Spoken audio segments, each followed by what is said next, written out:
Hello again, Steve here with a little bit of a product review, I guess, for my bug out bag. And because there's certain things that come up that need attention when one is walking for quite a while and not used to walking that far. So there needs to be some sort of foot care and perhaps ankle and muscle care, right? So somebody who just walked the Camino, I ran into somebody who walked the Camino, which is El, or La Camino, El Camino de Santiago. Uh, it's in northern Spain mostly, but partly in France.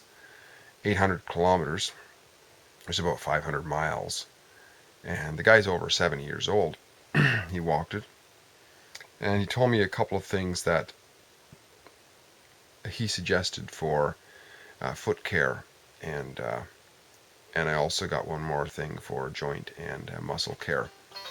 It's called Bag Balm.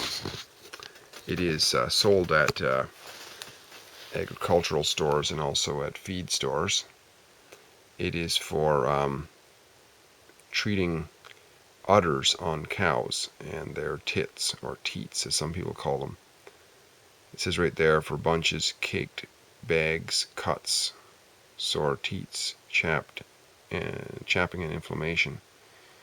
So it's basically it's an antiseptic. It's kind of like a Vaseline. It's got antiseptic in it, and it's great for between the toes, because what happens is, us Westerners, North Americans, and what have you, we've worn shoes for so long, so our feet get compressed in by walking on them, and therefore toes kind of get jammed underneath other toes.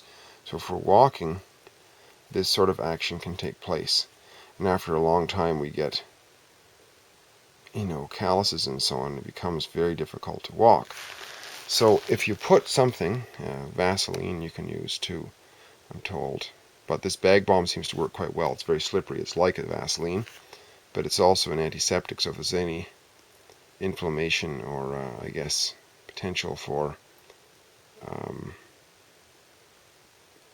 some sort of infection, that it would guard against that as well.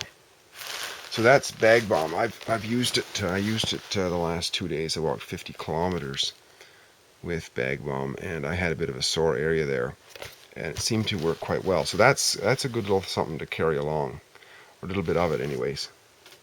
The other one is something like this. I remember years ago up on the farm, we used to have something called Wintergreen. I didn't find it, but it's a warming action ointment that can be put on joints and sore muscles, and those are the kind of things that can develop as a result of walking quite some distances without a whole lot of exercise. Like in an emergency, if we got to walk a distance, well, if we have some of this stuff close by and we get a sore joint or sore muscles, rub it on there. It seems to have a soothing effect. So those two things, I'm not highly endorsing them yet because I haven't had much of a chance to check them out, but this one comes quite highly recommended by somebody who just walked 800 kilometers or 500 miles. That's quite a walk for a 70-year-old guy, and he was able to deal with his feet in a manner that was functional. He would actually get blisters in this area, and what he would do is, if you get a water blister, he would as soon as he would feel it coming on, he'd stop, and he would take a small knife and cut off the loose skin of the blister, because otherwise it can rub together. And then he would smear it in with more of this Bag Balm, and he didn't have hardly any problems. He did quite well.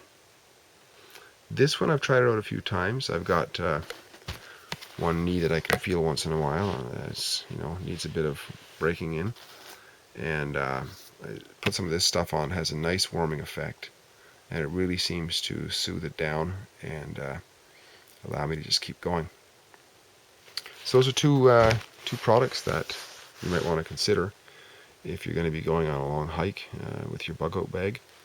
You're carrying some weight, and you're putting extra load on feet and joints and muscles that you might not have been putting on, and you might want to add some of these types of products to your repertoire of first aid or care products. Um, and I find that sometimes getting stuff at an agricultural store is actually better than at the drugstore because it's made for animals a little bit stronger. So um, it might be better in that regard. I don't know. What do you think? I just thought I'd share because I'm sharing all things Bug Out Bag as they come, as my kit comes together. And at some point, I'll share with you when I'm out on the road for a good long trek, and when it's put together completely. And that'll be in a few months, next spring really. So, great chatting again. Steve here. I'll sign off for now and say happy trails and successful bugging out when you have to.